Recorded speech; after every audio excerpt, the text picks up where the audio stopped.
Bismillahirrahmanirrahim. Assalamualaikum warahmatullahi wabarakatuh. Saudara-saudara sekalian, bertemu lagi kita dalam kuliah kewarganegaraan. Pada pertemuan kedua ini kita bicara tentang urgensi pendidikan kewarganegaraan di perguruan tinggi. Artinya, ini pembahasan tentang apa pentingnya saudara-saudara, para mahasiswa mempelajari pendidikan kewarganegaraan ini. Pertama kita bicara tentang urgensi. Urgen. Ya. Jadi sering orang bertanya, ini apa urgennya ini? Ya. Jadi sebagai seorang intelektual, saya kira Anda harus membiasakan diri dalam melakukan sesuatu, menanyakan apa urgennya. Ya. Ini adalah karakter berpikirnya intelektual. Karakter berpikirnya orang terdidik. Ya, Anda kan jadi mahasiswa, berarti Anda adalah orang terdidik. Ya. Dianggap orang terdidik di bangsa ini. Jadi membiasakan diri dengan berpikir apa urgensinya, apa pentingnya. Karena ini akan mempengaruhi cara kerja kita, ya. Cara kerja Anda, cara bersikap Anda, kemudian kesungguhan Anda melakukan.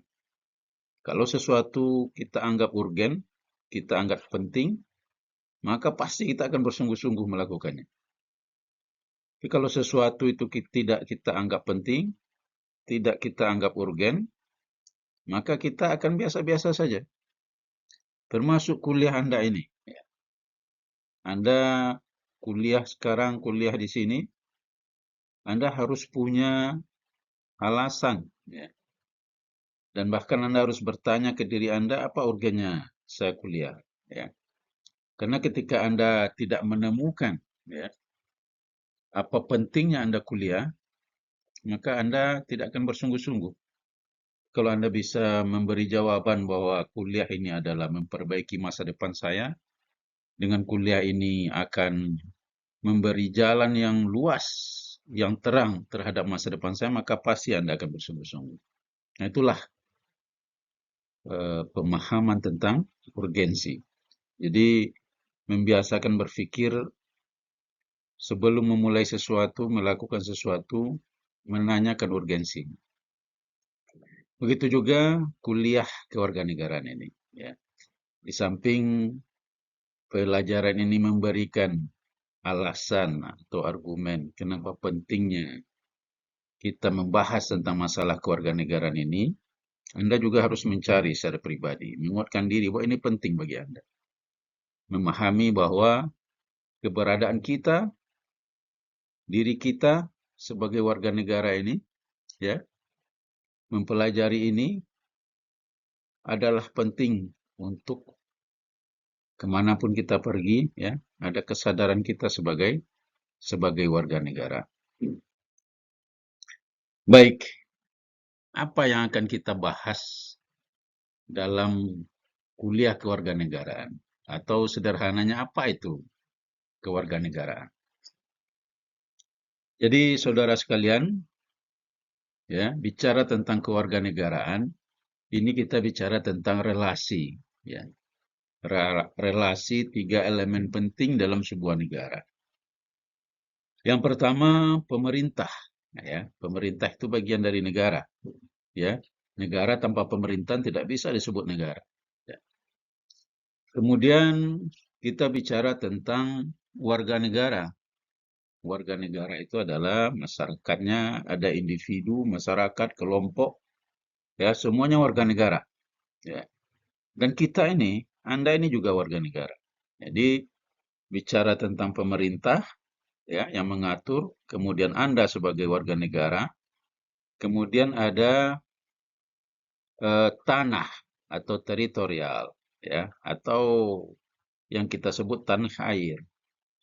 Itu adalah eh, hubungan yang melekat dengan negara. Walaupun ada pemerintahan, ada warganya, tapi tidak ada tanah eh, tempat sesuatu disebut negara itu tidak bisa. Makanya kenapa ada konflik-konflik seperti di Palestina, ya, berebut tentang eh, eksistensi sebuah negara, ya salah satunya tanah. Ya. Karena tanah ini menentukan ya, eksistensi atau keberadaan sebuah negara. Jadi kuliah kewarganegaraan itu, saudara-saudara, kita membahas relasi ketiganya ini. Ya. Pemerintah di satu sisi, masyarakat yang menghuni tanah ini, kemudian tanah air itu sendiri, ya, sebagai teritorial. Ya. Dan ini warga negara pun, ya, bagian dari pembahasan. Ada individu dengan masyarakat, ya, ada relasi antara masyarakat dengan individu. Bagaimana masyarakat menghormati hak individu, ya, misalnya Anda sebagai pribadi, ya, bagaimana masyarakat menghargainya dan bagaimana juga Anda menghargai masyarakat, individu, relasi antara individu dengan masyarakat, ya. Itu terkait semua dengan hak-hak kewarganegaraan, hubungan-hubungan kewarganegaraan. Nah, inilah ruang lingkup pembicaraan, ya, seputar kewarganegaraan. Ya. Jadi kalau nanti misalnya ada pembahasan tentang bela negara, ada pembahasan tentang hak dan kewajiban warga negara, ada pembahasan tentang eh, kepemilikan dan lain sebagainya, identitas dan lain sebagainya, itu semuanya terkait dengan hubungan antara ketiga ini. Baik, kita lanjutkan. Secara definisi kita mungkin bisa mengetahui apa itu warga negara. Ya, ada beberapa istilah yang mungkin sepertinya sama tapi tidak sama. Ya, ada warga negara, ada kewarganegaraan. Ya, di warga negara, ya, itu adalah orang yang tinggal dan menempati suatu negara, atau tidak menempati suatu negara namun memiliki pengakuan resmi sebagai penduduk suatu negara, dan mereka menjadi salah satu unsur dari keberadaan negara. Contohnya Anda warga negara, Anda diakui ya sebagai warga negara Indonesia, punya KTP, punya NIK, ya, sebagai identitas Anda, walaupun Anda tidak sedang tinggal di Indonesia. Misalnya Anda sedang kuliah di luar negeri, di Jerman, di Australia misalnya, atau Anda sedang eh, bermukim di sana, tapi kewarganegaraan Anda tetap Indonesia. Itu namanya warga negara. Pun sebaliknya, ada warga negara asing. Warga negara asing yang dia bukan warga negara Indonesia, tidak lahir di Indonesia, ya, dia tidak punya identitas Indonesia, tapi karena satu dan lain hal, dia menetap di Indonesia untuk bekerja misalnya. Maka dia bukan warga negara Indonesia, ya. Kita menyebutnya warga negara asing. Nah, selanjutnya apa itu penduduk? Ini beda warga negara dengan penduduk. Penduduk adalah orang yang menempati atau seorang warga negara, ya, menjadi penduduk negaranya, tapi tidak semua penduduk negara itu adalah warga negara tersebut. Ya. Dia orang asing,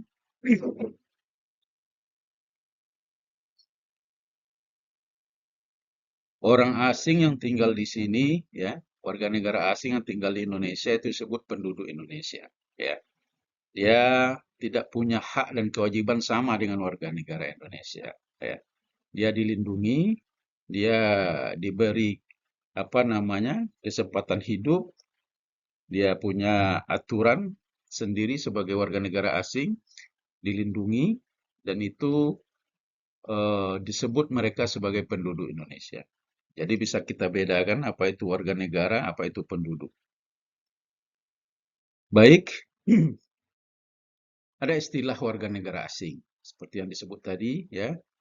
Ini orang asing, dia warga negaranya misalnya orang Filipina, orang Tiongkok, ya, orang Malaysia, kemudian tinggal di Indonesia, itu namanya warga negara asing.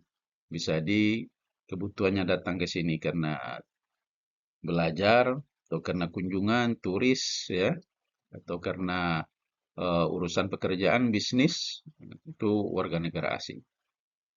Kemudian ada warga negara Indonesia, ya. Warga negara Indonesia adalah semua warga negara Indonesia, walaupun dia tidak sedang tinggal di Indonesia. Orang yang menempati wilayah ya negara Indonesia atau tidak menempati ya atau tidak sedang berada di Indonesia, namun memiliki pengakuan resmi.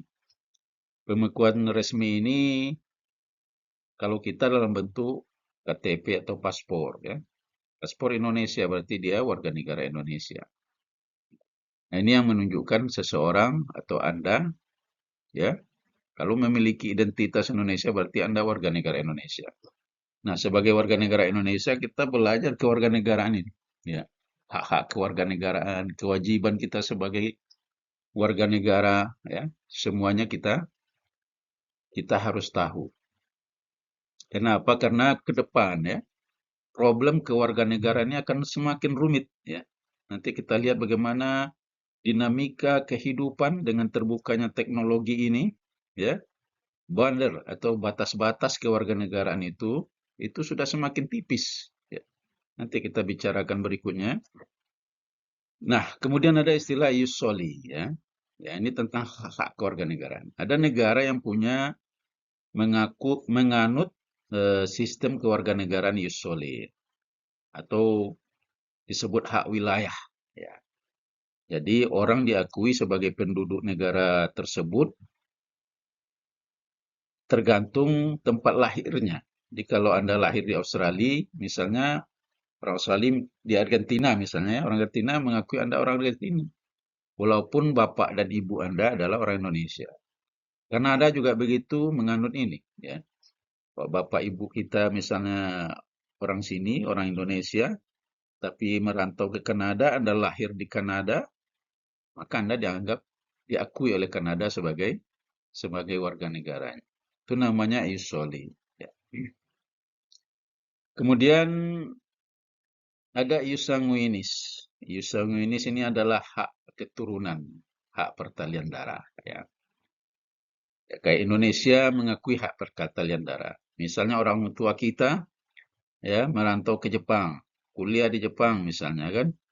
Anda kuliah di Jepang misalnya punya anak ya, lahir anak di sana ya. Tapi karena darah keturunannya adalah orang Indonesia, maka diakui sebagai orang Indonesia. Ya. Nah, ius sanguinis ini diakui oleh negara kayak Inggris, Jerman, dan Cina. Ya. Cina atau Tiongkok itu mau dimanapun penduduknya, orang Cina, ya, merantaunya, dia tetap diakui sebagai orang Cina. Ya. Karena itu negara-negara yang punya kebijakan ius sanguinis ini, dia punya proteksi terhadap warga negaranya dimanapun berada. Karena dimanapun warga negara berada dianggap tetap sebagai warga negaranya. Ya, orang Cina mau dimanapun tinggal tetap dianggap sebagai orang Cina. Karena itu eh, sistem kewarganegaraan ini ya ini punya kelebihan dan kekurangan masing-masing. Ya, kalau kayak ius soli ini lebih terbuka ya. Biasanya negara-negara yang sudah terbuka kayak eh, ya bisa bercampur saja di sana. Ya, asal lahir di sana bisa dianggap warga negara sana, diakui sebagai warga negara sana. Oke, selanjutnya tentang problem-problem kewarganegaraan. Ya, dari sistem tadi, dari sistem pengakuan kewarganegaraan tadi, ya, ada problem-problem ya. Kayak pertama, bipatrit. Bipatrit ini orang bisa memiliki kewarganegaraan ganda. Ya, misalnya ya, eh, dia lahir di Kanada. Ya, di Kanada dia lahir di Kanada. Di Kanada mengakui dia sebagai warga negara Kanada. Orang tuanya dari Cina misalnya kan atau dari Inggris ya. Karena orang tua dari Inggris, Inggris mengakui juga dia sebagai warga negara. Berarti dia punya dua kewarganegaraan ya.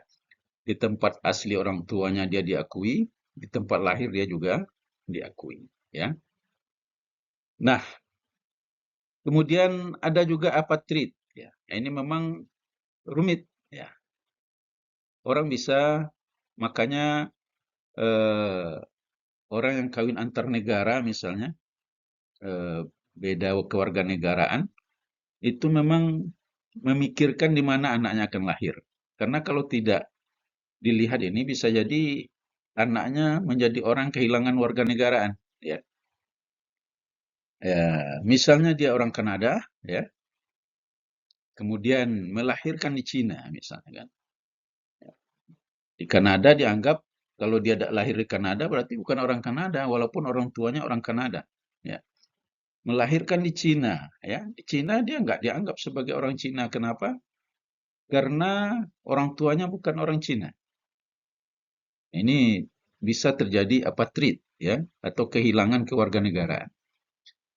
Di ketika itu, ketika misalnya Anda orang Kanada, walaupun tinggal di Cina, ketika melahirkan biasanya orang kembali ke Kanada, ya, untuk melahirkan, biar anaknya punya kewarganegaraan.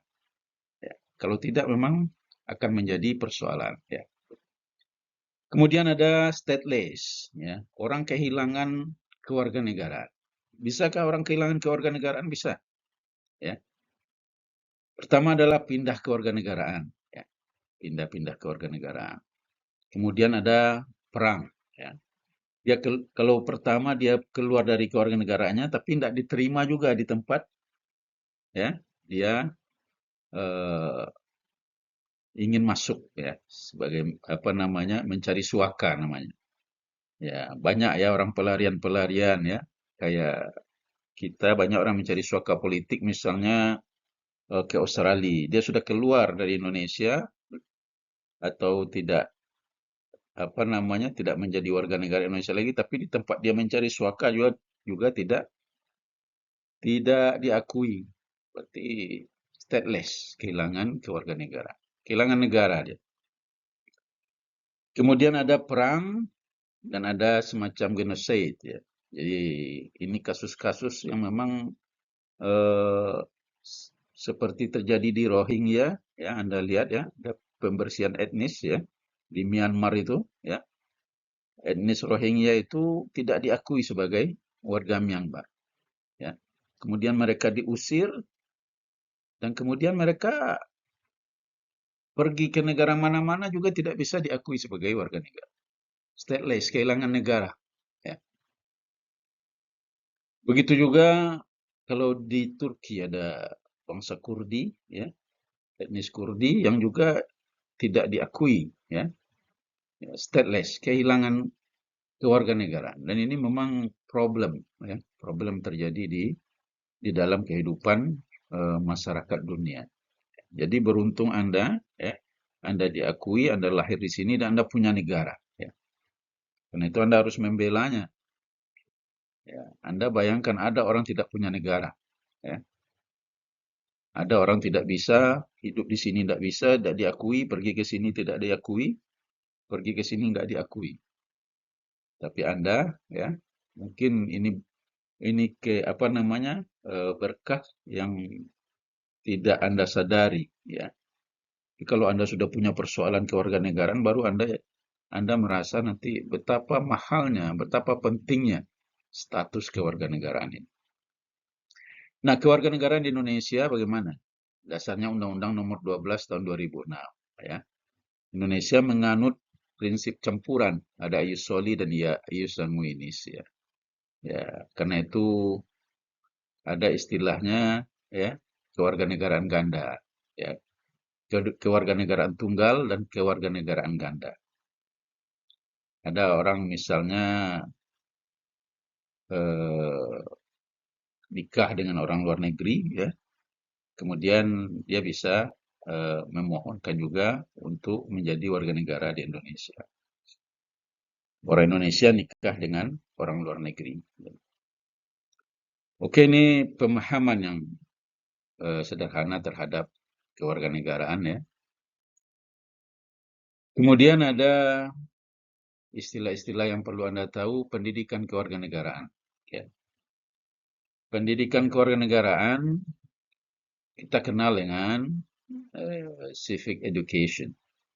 Semua negara memiliki program pendidikan kewarganegaraan ini.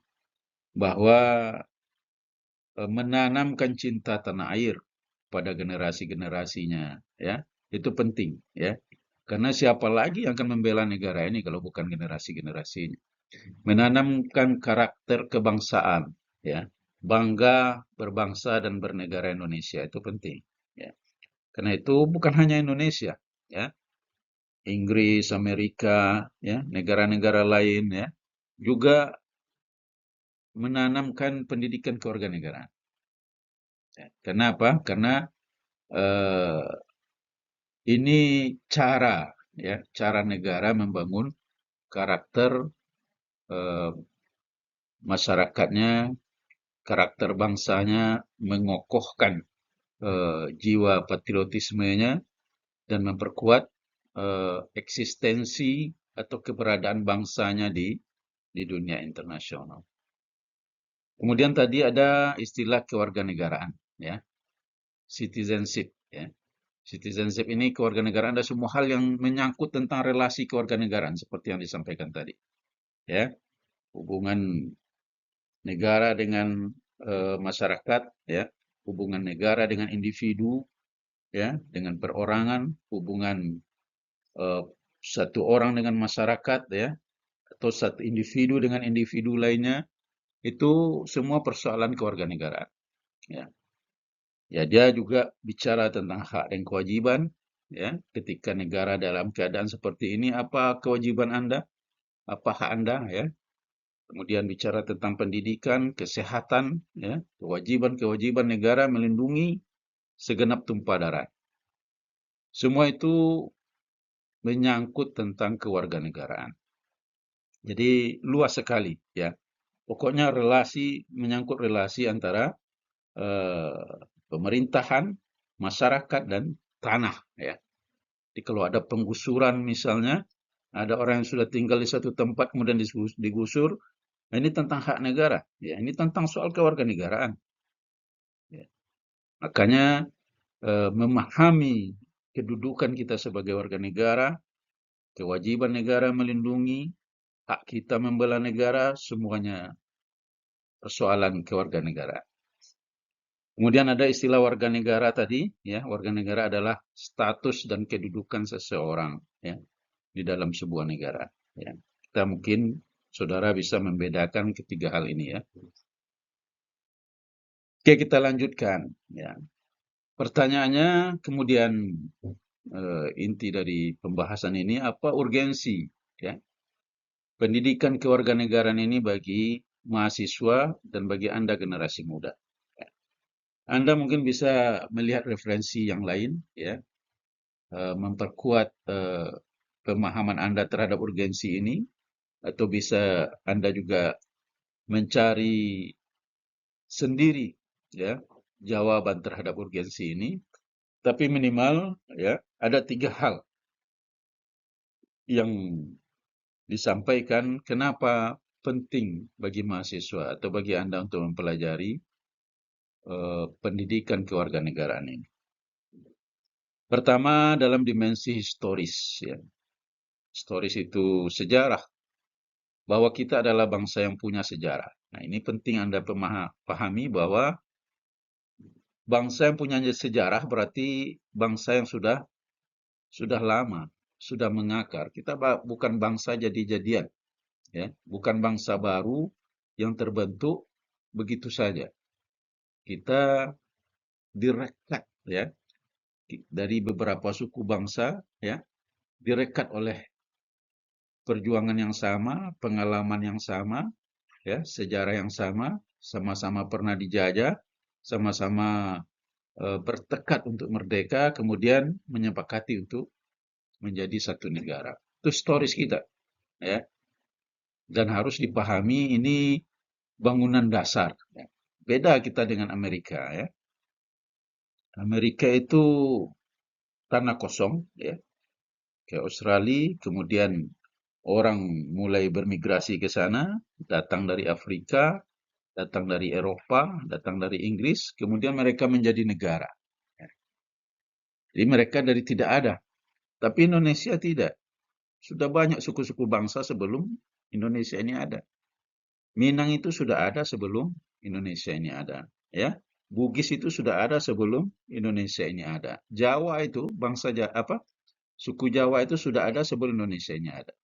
Nah, suku-suku bangsa ini, komponen ini kemudian menjadikan dirinya menjadi Indonesia. Nah, itu historis kita. Artinya apa? Dengan historis seperti itu, dengan sejarah seperti itu, ya, ada kewajiban kita merawat ikatan ini, ya. Karena kita sebelumnya terpisah-pisah ini, ke suku-suku bangsa yang terpisah. Kemudian mengikatkan diri. Nah, kewajiban mengikatkan diri ini perlu dirawat, ya. Kalau tidak dirawat, dia bisa lepas lagi, yang menjadi disintegrasi, ya. Dan itu pasti akan menyakitkan, ya. Sebuah bangsa, semua negara bubar, ya. Dan itu sesuatu yang menyakitkan. Baik, kemudian ada alasan sosiologis, ya, bahwa secara sosiologis kita adalah bangsa yang majemuk, plural, kaya dengan ragam bahasa dan budaya.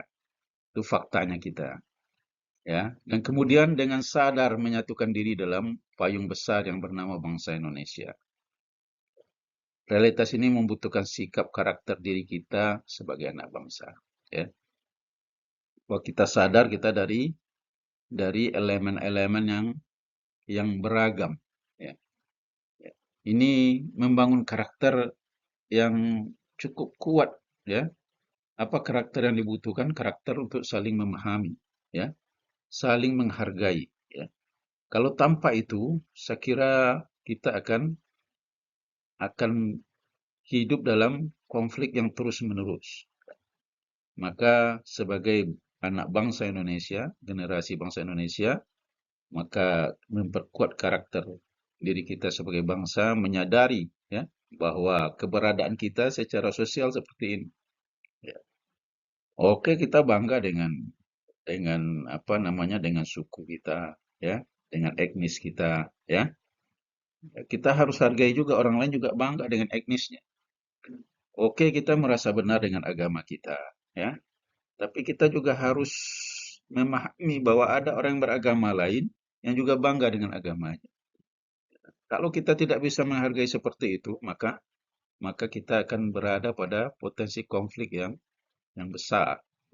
Nah, itulah realitas sosiologis yang harus kita perhatikan, karena itu pendidikan warga negara ini penting bagi kita. Kemudian ada alasan politis, ya, bahwa secara politis kita merupakan negara yang strategis, ya, termasuk penduduk terbesar di dunia, punya wilayah yang luas, dan memiliki potensi alam, ya, dan potensi menjadi kekuatan dunia. Ya. Kita negara besar, ya. Karena kita sebagai negara besar, kita punya posisi politik yang kuat. Nah, alasan politik ini ketika kita tidak menjaga negara besar ini, ya, dia bisa menjadi negara kecil-kecil, dia bisa terpecah-pecah, ya, dan dia tidak kuat lagi. Nah, kekuatan politik ini yang menjadi alasan kenapa kewarganegaraan ini menjadi pendidikan untuk kita semua. Ada kesadaran kita bahwa kita harus dengan bersama ini, ya, kita kuat, ya. Menjadi warga negara Indonesia ini, kita menjaga persatuan ini dan kita sadar dengan bersatu ini kita kuat, ya. Kalau tidak, ya, kita akan menjadi bangsa-bangsa kecil yang kemudian dengan mudah dijajah oleh orang luar. Oke, saya kira itu penjelasan terkait dengan materi kewarganegaraan ini. Sebelum selesai, saya ingin jelaskan juga gambar ini kepada Anda, ya.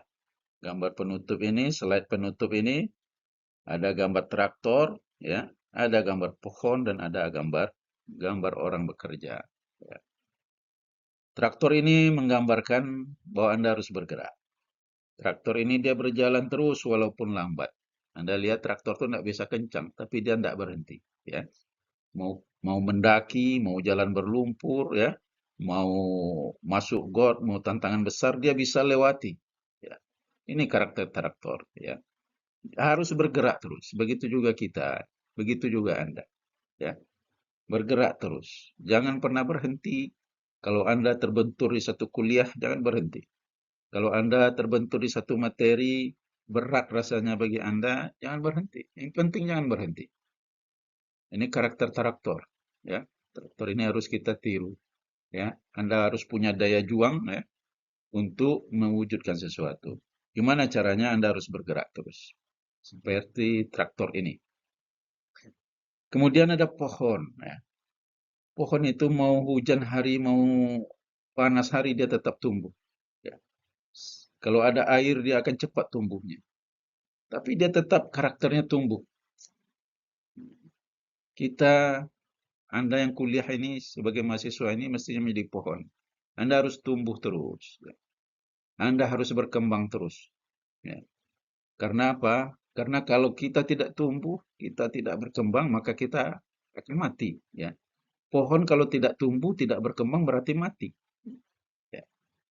Maka karakter pohon ini, ya, harus Anda tanamkan dalam kehidupan Anda. Anda harus terus tumbuh dan harus terus berkembang. Anda masih muda, ada kesempatan Anda untuk terus berkembang. Ya. Bagaimana caranya? Maka ini, ya, Anda harus bekerja sama. Anda harus melatih diri Anda bekerja sama. Ya. Harus bisa eh, melakukan sesuatu dengan orang lain. Bisa menerima pendapat orang, ya, mampu mengakomodir eh, pikiran-pikiran orang, bukan hanya mau kita saja yang harus dipakai, tapi kita juga harus bisa mendengar. Ya, ini karakter. Kalau Anda berkuliah selama menjalankan ketiga prinsip ini, insya Allah Anda akan mudah selesai. Ajak teman, ya, pandai bergaul, ya, jangan beda-bedakan teman. Hargai orang lain, hargai teman Anda. Hargai pendapatnya, hargai keberadaannya, dan dengan itu insya Allah Anda akan mudah. Urusan Anda semuanya akan dimudahkan insya Allah. Saya kira itu untuk kuliah kewarganegaraan kita temuan kedua ini. eh, Mungkin nanti akan ada tugas atau semacam diskusi yang harus Anda isi, dan kita sangat penting dalam kuliah ini adalah partisipasi. Semua tugas, semua diskusi Anda ikuti dengan sungguh-sungguh, termasuk menyimak bahan-bahan perkuliahan yang ada di e-learning ini. Demikian saja, sukses untuk Anda semuanya. Saya akhiri billahi taufiq wal hidayah. Assalamualaikum warahmatullahi wabarakatuh.